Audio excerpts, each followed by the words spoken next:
একটা মহিলা মানুষ বিছনায় শুয়ে ৫০০ টাকা কামাই করতে পারে আধা ঘন্টায়, আর একজন পুরুষ মানুষ সারাদিন পরিশ্রম করে সে ৩০০ টাকা কামাই করতে তার অনেক কষ্ট হয়ে যায়।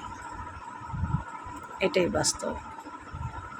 কারণ একটা মহিলা মানুষ যেমন সংসার গুছাইতে জানে, তেমনি সংসার ভাঙতেও জানে। একটা মহিলা মানুষ টাকা কামাইও করতে জানে, আবার তারা দুই হাতে খরচ করতেও জানে। কিন্তু আসলে আমরা মনে করি আমরা নারীরা অসহায়। আসলে কথাটা ভুল। নারীরা অসহায় না, অসহায় হচ্ছে এই পৃথিবীতে পুরুষ মানুষ।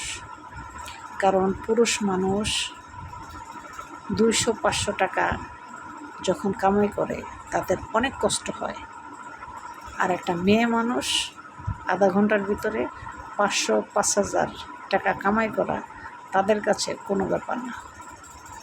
এটাই বাস্তব।